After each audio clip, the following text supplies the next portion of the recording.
usul siapa? Yang usul siapa?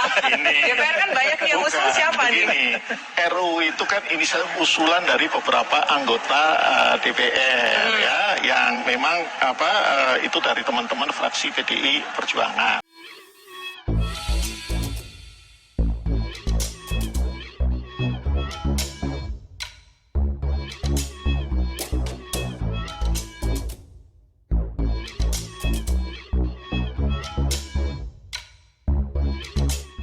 Tonton video ini sampai selesai agar Anda tidak gagal paham. Kali ini pun tak bisa dibantah bahwa Wakil Ketua MPR mengatakan RUU HIP yang usul adalah fraksi PDIP. Umat Islam dan ormas-ormas Islam sepakat satu suara menolak RUU haluan ideologi Pancasila. Majelis Ulama Indonesia pada hari Jumat 12 Juni minggu lalu mengeluarkan maklumat keras dalam menolak RUU HIP di mana dinilai terdapat upaya untuk membangkitkan kembali paham dan juga Partai Komunis Indonesia. Kami pun pantas untuk mencurigai bahwa konseptor RUU HIP ini adalah oknum-oknum yang ingin membangkitkan kembali paham dan Partai Komunis Indonesia, dan oleh karena itu patut diusut oleh yang berwajib. Begitu bunyi poin 5 maklumat MUI.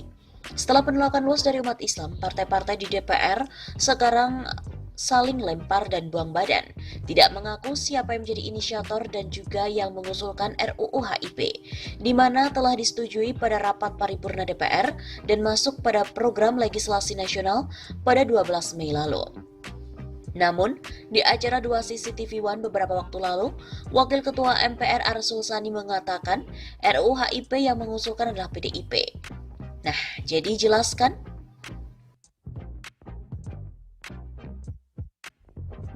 Di lain pihak, politikus PDIP juga telah menyebutkan bahwa RUU HIP ini sangat mulia. Anggota Dewan Perwakilan Rakyat PDIP, Arya Bima, menyebut bahwa rancangan undang-undang HIP sangat mulia. Bima beralasan tanpa Pancasila tak akan ada DPR bahkan NKRI. Sejauh yang diketahui, RUU ini sangat mulia. Begitu kata Bima dalam rapat paripurna DPR pada hari Kamis 18 Juni. Bima pun juga mengatakan Pancasila bukan hanya ideologi yang statis, melainkan dinamis. Menurutnya, Pancasila juga merupakan jawaban untuk tantangan globalisasi, industri 4.0 dan teknologi, serta harus menjawab kemajuan zaman yang penuh dengan kompleksitas. Inti dari RUU itu niat baik agar Pancasila tetap relevan di tengah perkembangan dunia, teknologi, peradaban global, dan era ideologi. Itu yang saya kira penting. Begitu ujarnya. Bima juga menilai jika ada tafsir-tafsir lain terhadap RUU HIP, dia menyebut hal itu merupakan dinamika seperti halnya ketika para pendiri bangsa merumuskan Pancasila baik pada 1 Juni 1945 maupun 18 Agustus 1945. Menurut Bima, bangsa Indonesia terbiasa berbeda pendapat, sehingga akhirnya mengambil konsensus. Maka dari itu, dia pun mengajak koleganya di DPR untuk terus bernegosiasi terkait RUU HIP itu. Saya kira kita harus membuka mata dan telinga untuk bersama-sama berdinamika, mengambil proses negosiasi dan konsensus. Pemerintah sebelumnya telah meminta agar pembahasan RUU HIP ditunda. Ada juga sejumlah pihak yang mendesak RUU dibatalkan lantaran dinilai tidak urgent untuk dibahas, seperti fraksi PKS DPR, pimpinan Pusat Muhammadiyah hingga pengurus besar Nahdlatul Ulama. Selain itu, pengamat pun juga mengatakan sejak PDIP berkuasa, aroma PKI pun sangat terasa. Ada aroma PKI, Partai Komunis Indonesia, sejak PDIP berkuasa pada tahun 2014 melalui Presiden Joko Widodo. Karena itu tak heran kalau sejak PDIP kembali berkuasa pada 2014 melalui Jokowi, aroma PKI sangat terasa. Begitu kata pengamat kebijakan publik Amir Hamzah kepada redaksi Suara Nasional pada hari Rabu 24 Juni. Kata Amir Hamzah, aroma PKI terlihat adanya saat serangan terhadap umat Islam dan julukan kadal gurun atau kadrun oleh pendukung penguasa terhadap umat Islam yang berseberangan dengan pemerintah. Julukan kadrun dulu digunakan oleh tokoh-tokoh PKI untuk menjuluki orang Arab yang ada di Indonesia. Selain itu, ia juga meminta aparat polisi menundak partai politik di Indonesia yang menjalin kerjasama dengan Partai Komunis Cina. Amir Hamzah mencurigai terbitnya rancangan undang-undang HIP tidak bisa dilepaskan adanya kerjasama dari partai politik di Indonesia dengan Partai Komunis Cina. Terbitnya RUU HIP pada Mei 2020 lalu bisa jadi merupakan satu rangkaian panjang untuk membuka jalan kebangkitan komunisme di Indonesia, dan ini tak boleh ditolerir. Begitu jelas Amir Hamzah. Selain itu, Fuad Bawazir juga mengatakan kejadian saat ini pun mirip sebelum peristiwa G30 SPKI. Saat ini pola tahun 1965 sedang dimainkan, seperti adanya agitasi dan propaganda, sehingga memunculkan hiruk-pikuk tidak menentu. Demikian dikatakan Menteri Keuangan era Presiden Soeharto, Fuad Bawazir, dalam sebuah artikel berjudul Ingat Tahun-Tahun Vivere Pericoloso. Menurut Fuad, saat ini tentu tidak mudah menunjuk hidung aktor yang memunculkan agitasi dan propaganda. Sebab, dulu masih ada PKI dan organisasi-organisasi underbone-nya. Tapi kini semua tanpa bentuk sehingga biasa disebut OTB, organisasi tanpa bentuk. Kata Fuad, saat ini aktor pemainnya tidak selalu nampak. Yang dimainkan bisa jadi tidak sadar dan lebih celaka lagi, kelompok yang bodoh yang hanya ikut-ikutan bermain.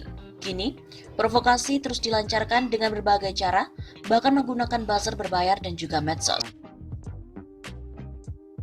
Kini pun, tiba-tiba melihat baliho besar Presiden Soekarno pemimpin besar revolusi di jalan protokol.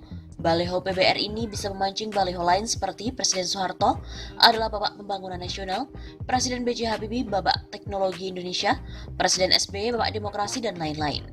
Tentu kita berharap agar pancingan baliho PBR itu tidak berhasil. Kata Fuad, muncul lagi provokasi lain yaitu usulan masa jabatan Presiden diubah menjadi 8 tahun. Tentulah gagasan ini meningkatkan suhu politik. Sekali lagi bukan untuk mengusut siapa aktor atau provokator ataupun agitator, tapi sudah dapat diduga kegiatan yang tidak produktif ini akan terus berlanjut, sehingga pemerintah menjadi semakin sulit untuk mengatasi masalah ekonomi. Meskipun yang paling diprovokasi umat Islam, tapi yang jadi paling diuntungkan dari provokasi ini justru umat Islam. Lihat bagaimana sikap umat Islam yang bulat bersatu untuk menghadapi RUU HIP, baik MUI, NU, Muhammadiyah, HMI, IJMI, FPI, dan lain-lain. Mereka pun solid untuk menolak Pancasila yang sedang diobok-obok. Dan kejadian sekarang mirip-mirip dengan suasana sebelum peristiwa G30 SPKI ini.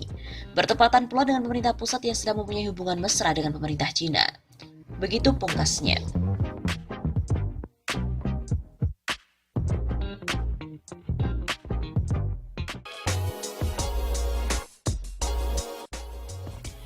Dituding jadi dalang RUU HIP, tagar tangkap Mega bubarkan PDIP pun menggema. Presiden Joko Widodo berulang tahun ke-59. Tepat pada hari Minggu ini 21 Juni. Di hari ulang tahun Jokowi, media sosial pun diramaikan dengan kemunculan tagar tangkap Mega bubarkan PDIP. Dari hasil penelusuran hingga Minggu siang, tagar tersebut menduduki posisi teratas sebagai tagar yang paling banyak dibicarakan di lini masa Twitter. Sedikitnya ada lebih dari 21.000 cuitan menggunakan tagar tersebut. Sejumlah warganet yang menyerukan tagar itu memprotes adanya RUU haluan ideologi Pancasila. Publik menuding Ketum PDIP Megawati Soekarno Putri adalah sebagai dalang di balik munculnya RUU HIP. Dalam RUU HIP, salah satu klausul yang menjadi sorotan adalah konsep Trisila dan Ekasila, serta frasa ketuhanan yang berkebudayaan. Konsep dan frasa tersebut langsung menjadi kontroversi dan mendapatkan tantangan keras dari publik, hingga sejumlah ormas. Merujuk pada laman resmi DPR, RUU HIP sudah dibahas sebanyak 7 kali dan tinggal menunggu persetujuan Jokowi untuk pembahasan selanjutnya. Publik pun juga beramai-ramai menolak RUU HIP untuk disahkan. Bahkan mereka mendesak agar dalang dibalik usulan RUU HIP bisa ditangkap. Kami menolak RUU HIP, ujar akun @anonymous good. Ingat umur, ingat perjuangan ayahanda dan para pendiri bangsa. Pancasila berasaskan ketuhanan yang Maha Esa. Jangan ganggu ideologi bangsa. Begitu kata akun @indomiehair1. Menurut saya Megawati lah biang keroknya. Maka tangkap Mega bubarkan PDIP, hidup mulia atau mati syahid. Ujar akun @jalirojali16. Banyak sekali dari netizen yang mengaitkan Mega serta PDIP sebagai sosok dan juga dalang di balik munculnya rancangan undang-undang haluan ideologi Pancasila atau RUU HIP. Publik juga menganggap Mega merupakan aktor intelektual di balik RUU yang menuai banyak sekali pro kontra ini. Dalam RUU HIP, salah satu klausa yang menjadi sorotan adalah konsep Trisila sehingga mendapatkan banyak sekali kontroversi. juga mendapat tentangan keras dari publik, di mana konsep Trisila dan Ekasila mengatakan frasa ketuhanan yang berkebudayaan.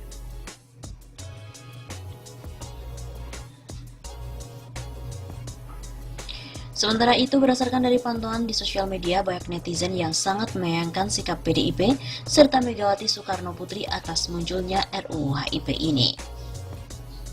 Sementara itu, Sekjen PDIP Hasto Kristianto dalam keterangan tertulis pada hari Senin 15 Juni yang lalu menegaskan partainya mengatakan setuju Ekasila dihapus dan komunisme dilarang di RUU HIP.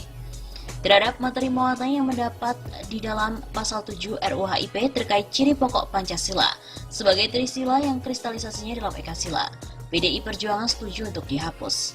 Selain itu, Ketua DPP PDIP Ahmad Basarah juga menegaskan RUU HIP merupakan usulan parlemen yang diterjemahkan dari pidato politik Ketua MPR Bambang Susatyo.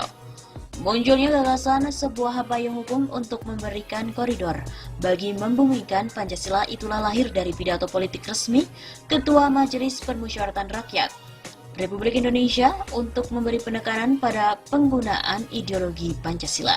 Begitu kata Basarah di Indonesia Lawyers Club pada hari Selasa yang lalu.